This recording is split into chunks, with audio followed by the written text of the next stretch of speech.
Hello students, welcome to YSK classes. So today we continue with internal sources which is a part of recruitment. So start with the transfers. Transfer का मतलब क्या होता है? Transfer means shifting of an employee from one job to another or one department to another. तो इसे हम horizontal movement भी कह सकते हैं employees की. इससे क्या होता है कि हमारी जो प्रॉब्लम होती है अंडर स्टाफिंग की और ओवर स्टाफिंग की रिड्यूस हो जाती है. It is a good source of filling the positions in the organisation. अब ऑर्गेनाइजेशन में मान लो दो डिपार्टमेंट्स हैं डिफरेंट डिफरेंट ब्रांचेस में. मान लो कि प्रोडक्शन डिपार्टमेंट है. एक प्रोडक्शन डिपार्टमेंट में रिक्वायरमेंट है 70% की और वहाँ पे काम कर रहे हैं 50.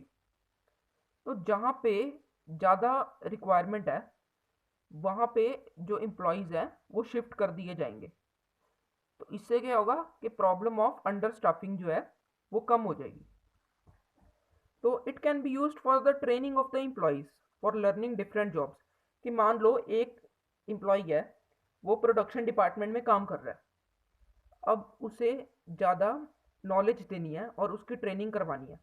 तो उससे हम क्या करेंगे, उसे हम भेज देंगे मार्केटिंग डिपार्टमेंट में, उसके बाद फाइनेंस डिपार्टमेंट में, ताकि उसको तीनों की नॉलेज हो जाएगी. उससे क्या होगा कि वो एम्प्लॉय जो है वो मैनेजर के लिए अच्छे से रिक्रूट हो सकता है. तो इससे क्या होता है, training of the employees for learning different jobs. आगे हम पढ़ेंगे प्रमोशन. प्रमोशन मैंने पहले भी स्टाफिंग के प्रोसेस में बताया था. बहुत इजी सा प्रोसेस है. इसमें क्या है कि it refers to the vertical movement of an employee from lower to higher positions. कि एम्प्लॉय को मूव करवाना वर्टिकल मूवमेंट. अब ट्रांसफर में क्या पड़ा था, हॉरिजॉन्टल मूवमेंट, और प्रमोशन में क्या है, vertical movement of an employee. यहाँ तक हमने पढ़ लिया कि प्रमोशन और ट्रांसफ़र दो तरह के रिसोर्सेज होते हैं जिससे हम इंटरनल रिक्रूटमेंट करा सकते हैं. अब इसके मेरिट्स क्या होते हैं. Improvement in the performance. अब अगर एम्प्लॉय को प्रमोट किया जाएगा उससे एक तरह से उसकी सेल्फ इस्टीम इम्प्रूव होगी और वो एक तरह से उसका सोर्स ऑफ मोटिवेशन की तरह वर्क करेगा. तो इम्प्लॉय क्या करेगा, employee work with loyalty, commitment and remain within the organisation. तो इससे क्या होगा, improvement in the performance. It simplify the process.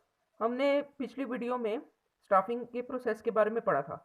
उसमें 8 स्टेप्स हैं. तो वो 8 स्टेप्स में से कुछ कट हो जाते हैं जब हम इंटरनल रिक्रूटमेंट करते हैं. जैसे सिलेक्शन नहीं करनी पड़ती हमें, प्लेसमेंट एंड ओरिएंटेशन नहीं करनी पड़ती, फिर परफॉर्मेंस अप्रेजल ईजियर हो जाता है. तो एक तरह से सारा स्टाफिंग का जो प्रोसेस होता है वो सिंप्लीफाई हो जाता है. अब नो नीड ऑफ ट्रेनिंग. यहाँ पे ट्रेनिंग की जब बात करते हैं तब इंडक्शन ट्रेनिंग की बात करते हैं. इंडक्शन ट्रेनिंग हम आगे डिटेल में पढ़ेंगे, पर यहाँ पे इतना समझ लीजिए कि इंडक्शन ट्रेनिंग का मतलब है कि ओरिएंटेशन. ओरिएंटेशन में क्या करते हैं कि एम्प्लॉय को फैमिलियराइज कराते हैं किससे, रूल्स एंड पॉलिसीज से ऑर्गेनाइजेशन की, जो कि हमने स्टाफिंग के प्रोसेस में भी पढ़ा है. तो यहाँ पे इंडक्शन ट्रेनिंग की जो प्रॉब्लम होती है वो भी रिड्यूस हो जाती है. तो इसलिए यहाँ पे क्या करते हैं हम, no need of training. Moreover no requirement of induction training मैंने यहाँ पे लिखा हुआ है, as employees are already known to the organisation. तो यहाँ पे मेरिट्स है ये इंटरनल सोर्सेज के. अगला मेरिट है कि प्रिवेंशन ऑफ ओवर स्टाफिंग. हमने ट्रांसफर में पहले ही पढ़ लिया कि क्या होता है उसमें, movement of the employee from over staff to under staff departments. तो सेम यहाँ पे बात कर रखी है. उसके बाद है इकोनॉमिकल.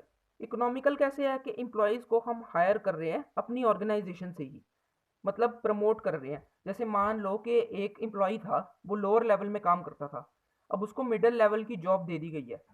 तो एक तरह से हम कहाँ से रिक्रूट कर रहे हैं, अपने इंटरनल सोर्स से रिक्रूट कर रहे हैं. तो उससे क्या होगा, हमारा जो पैसा है ऑर्गेनाइजेशन का वो बचेगा और वो कहाँ यूज़ होगा, ग्रोथ एंड सर्वाइवल के लिए ऑर्गेनाइजेशन की. उसके बाद हम लिमिटेशंस पढ़ते हैं इंटरनल सोर्सेज की. अब हर चीज़ के प्रॉज एंड कॉन्स होते हैं, तो इसके भी कॉन्स है. अब यहाँ पे लिमिटेशन में क्या कहते हैं, नो इन्फ्यूजन और प्रेजेंस ऑफ यंग ब्लड. अगर ऑर्गेनाइजेशन अपनी सारी पोजीशंस जो है अपने अंदर के लोगों को दे देगा तो बाहर से लोग नहीं आएंगे ऑर्गेनाइजेशन में. जब बाहर से लोग नहीं आएंगे ऑर्गेनाइजेशन में तब डायनेमिक इन्वायरमेंट को जो अडॉप्ट करना होता है वो हम अच्छे से नहीं कर पाएंगे. उसके बाद है लेथर्जिक पीपल. जब हमारे एम्प्लॉयज़ को पता है कि हमें प्रमोशन मिल ही जानी है, तो वो क्यों अपनी इम्प्रूवमेंट से काम करेंगे।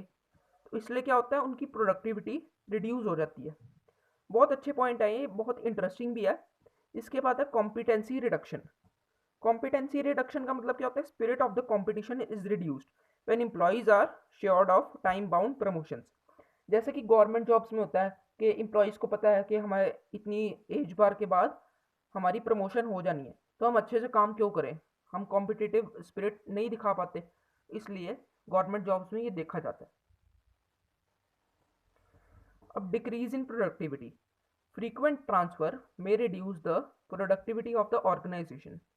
मतलब एक एम्प्लॉई है, उसको 3 साल से डिफरेंट डिफरेंट जगह पे ट्रांसफ़र किया जा रहा है, तो उसको जो है माइग्रेशन करनी होगी, उसको जो है अपनी शिफ्टिंग के लिए भी कॉस्ट मेंटेन करनी होगी और उसको बियर करनी होती है कॉस्ट, तो इसलिए उसकी प्रोडक्टिविटी क्या हो जाएगी, डिक्रीज।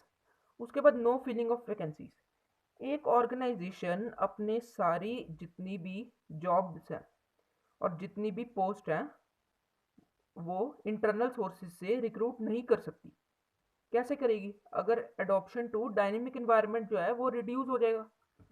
एक ऑर्गेनाइजेशन में जितने भी रिक्रूटमेंट है वो इंटरनली हम नहीं फुलफिल कर सकते, उसके लिए एक्सटर्नल रिक्रूटमेंट की ज़रूरत पड़ती ही है। ये हम आगे चैप्टर 3 में डिटेल में पढ़ेंगे। Please like share and subscribe our channel, और if you have any doubt please write it in the comment box. Thank you.